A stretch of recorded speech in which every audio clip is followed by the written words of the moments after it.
it's occurred to me that the entire year of 2022, I have not done a video of my car. I get questions all the time, comments on social media asking, what's been done to it, what it's got in it, this and that, blah, blah, blah. And I've never done an actual video on it. So today you guys are in luck. The last video of the year for 2022, we're going to do a walk around of the little red devil here behind me. Those of y'all that have been following along and know me, you guys know why I call it the red devil. It's just a love-hate relationship me and it have, and that's just the way it's going to be. Also, going into 2023 here, my goal for this channel is to start doing a few car videos, some walk-arounds, talk to the owners, let them talk about their cars, what they've got. And I want to do cars that you normally don't see. I got a lot of friends out here that have some really nice and really fast cars, and they are very humble. They don't get on social media. They don't post a lot about their cars. But you know what, man? Folks like that, they deserve the attention. They deserve to be on video. These guys, they think, man, my car's not worthy enough for a video. Well, those are the folks that need to get the attention and the praise out here. Some of the influencers in this Foxbody community, they go after all the high-end stuff, mainly because they know that they can use that high-end stuff to gain popularity and grow themselves. Me personally, I could give two shits about getting bigger. I just want people to have a chance to get their little time in the spotlight. I had my chance. Caleb with the Foxcast was real good to me. He helped me start showcasing my Georgia State Patrol Mustang that I had. And I want people to have a chance to get to do that same stuff, 15 minutes of fame, so to speak. So my goal for 2023 is to get some of these cars out here, the behind-the-scenes stuff that you guys don't know about, and show them off. But today, I'm going to do a little walk around in my car, tell you guys what it's in, what it's got in it, the wheels, the tires, the interior, all the good stuff. So just hang with me and we'll go ahead and get the walk around started. All right, so this is a 91.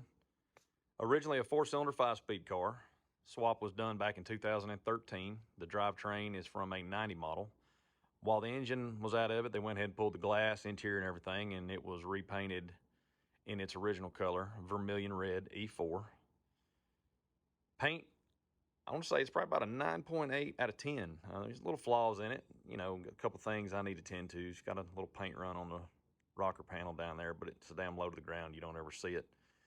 It's a driver car. It's got its little nicks, little chips here and there in the bumpers on the rear quarter back there. But look, they don't have to be perfect. I mean, it's damn near close, but get out and enjoy these cars. Don't beat yourself up if something happens. I mean, I'm one of the world's worst to go ballistic if, I have to deal with a rock chip or anything, but it is what it is.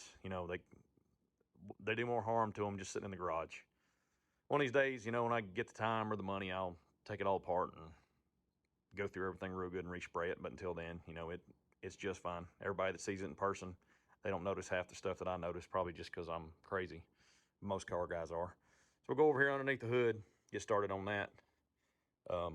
Stock cam, stock heads, stock block. It's got 1.7 roller rockers from Crane Energizers. It's got Trick Flow upgraded valve springs, 24-pound Ford Racing injectors. Behind the Southeast Foxbody air blocks delete plate, we have a Pro-M 80mm mass air. It's hooked to the 3.5-inch Anderson power pipe that goes into the 70mm AccuFab throttle body. That is hooked to the polished Cobra upper intake from Ford Racing with the GT40 lower. That was one of the original intakes you could get back in the day from Ford Racing before they started making them in China. It's got 130 amp alternator, upgraded power wire, stock accessory drive, cold air conditioning, great heat, stock fan. I don't like underdrive pulleys, so it's got stock pulleys on it. Autocraft battery. It's got BBK shorties. I know you can't see them because they're buried down there. 9mm Ford Racing plug wires. R&M wire looms I just installed today. The one to route the plug wires is a little bit different than I had before. Originally I had red plug wires on it, and I just got tired of dealing with them, trying to keep them clean. SVE firewall adjuster, Maximum Motorsports clutch cable and quadrant. It's got a McLeod Street Pro clutch with a Ford Racing billet flywheel going down to a aluminum Ford Racing drive shaft. I don't know if I mentioned it, UPR caster camber plates, billet, because it's lowered. And hood struts from Redline Tuning. If you guys have not bought a set of those, I highly recommend them because they're awesome. Gives your hood a lot more opening ability, a lot more clearance for you to show it off or work on it. Got the tinted headlights from LMR, and I've got the drop-in plug-and-play last fit LED headlight bulbs.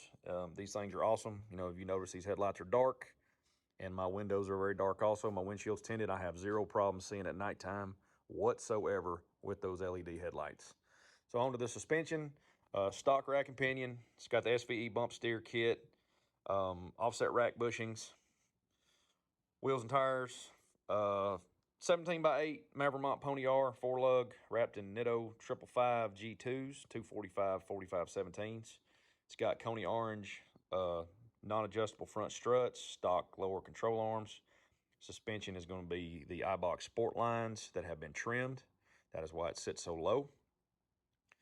Underneath the car, I know you can't see going down from the BBK headers. It goes into a BBK catless H-pipe under there. It's got full subframe connectors underneath the car. Maximum Motorsports K-member brace. And on the front, we also have the huge iBox front sway bar to go with that. Rear setup. It's got 17x10 Mavermont Pony R's, Nitto 555 R2 drag radials, 275 40/17s. I originally had 285 40/17-inch G2s on there. Could never get the car to hook up. Suspension setup is great. I just couldn't get anything out of it up till about third. Got tired of it, so I went ahead and bought a set of drag radials. Rear suspensions, Team Z, double adjustable upper and lowers. Strange 10-way adjustable shocks. And inside the airbags here, inside the coil springs, I've got Hotchkiss airbags on each side. They're individually adjustable. Got a Schrader valve with the airline that runs underneath the back bumper where I can adjust the air pressure. If I have the kids in the back, or like I've got it set up now, I've got about 15 pounds in the right rear and about 5 pounds in the left rear. So, well, the way I got the suspension set up and the shock set, when I take off, this thing stays freaking level. Little extra. It's the old drag racer trick. I know that it's old, outdated technology. You guys ain't got to beat me up over it, but this is what I call my 90s throwback little hot rod. That's my point. I'm trying to keep it 90s throwback with a little bit of updated touches, but that's the old school way of doing things. Most time everybody just use one airbag on the right side. This one, like I said, just has both because it was so low. Didn't want to get into the fenders. Fenders have been rolled. The exhaust underneath the car from the H-pipe goes to a Bassani AFCAT system. It's all stainless. It's got 2.5-inch out of the exhaust going to 3-inch exhaust tips. I was a little, up in the air about the whole Bassani. When I bought the car, it was on there. It's a unique sound. If you guys haven't ever heard them, it has a different idle and different sound than Flowmasters. It's not really a loud idle, but when you get in the throttle pretty hard, it opens up, and basically a Bassani's nothing but a hollow chamber with a little bit of packing in there. So that's it. It's pretty much flow through. Go to the interior here. Original door handles. They work perfect. Yeah, look at that. Anyway, car was a 4-cylinder originally. Like I said, it was a gray interior car. When the swap was done, it was converted to all black from a wrecked coupe. So when I got the car after about a year, I got rid of the black tweed front and rear seats, and I upgraded to the Corbeau GTS2 seats, and I have the low-profile seat brackets from Corbeau because the ones that you can buy with the kit originally will pretty much put your head through the roof. And I'm short, and it would still make me sit up too high. So those have been changed out to that. MGW shifter, custom shift knob from Nifty Shifter, just come in the other day finally. U.S. Postal Service decided to get off their ass and deliver it after about 21 days. Stereo system is going to be a Kenwood double din. I've got kicker speakers in the doors, the package tray, and the dash all the way around basically. And in the back seat back here, there's old Bucky. Everybody's been to Bucky's. Everybody knows who that is. I went ahead and did the matching rear seats, rear seat covers. Buddy of mine owns Casey Kyle with Kyle's Upholstery. He did the rear seats for me. They turned out awesome.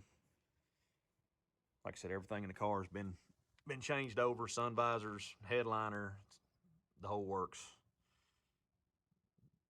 I like the look of it. Did real good.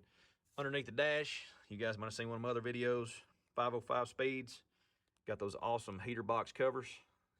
You guys definitely need to get those if you haven't already. Well worth the money. Just completely awesome product. Great dude to deal with, Alex. Always supporting the Fox community and even the SN95 community. So get you a set of them. Again, like talked about the 90s throwback thing, went ahead and got the UPR billet panels on my little switch covers and the billet knobs on the air conditioner controls. You know, like I said, just old school touch. Quarter windows are pretty much perfect. There's nothing wrong with them. They're beautiful. And of course, in the trunk mat, all the panels are original to the car. Great shape. You normally don't see that these days. And then one of the best modifications you could ever put on a Foxbody, if you haven't seen the video I did on those, these are from FFP Customs, Ryan Fraser down in Florida. These coupe trunk struts, one of those things, if you have not bought a set, I highly suggest you do that because they are completely badass, easy to install, and it gets rid of those rattly-ass torsion bars. Go ahead and give you a look from the back here. Go around here to the driver's side. I think I've hit on everything. Give you guys, like I said, a little tour of what we got going on here. Oh, Sparco steering wheel. Airbag system's all unhooked. Only thing related to the airbag left is the crash sensors up front. And the reason I left those on there is because I got tired of looking at the gaps without them.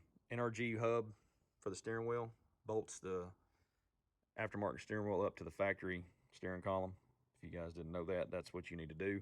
I opted to not get the removable steering wheel because I do not have a roll cage, nor a need for a roll cage, or anything to that matter. So I went ahead and just did the standard, bolted to it.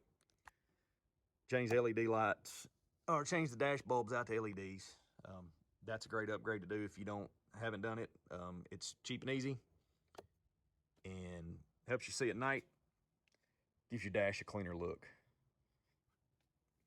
But anyway, that's the car. Those of y'all, like I said, had a lot of questions. People have asked, you know, what's in it? What's the deal? What's the tire size? Blah, blah, blah.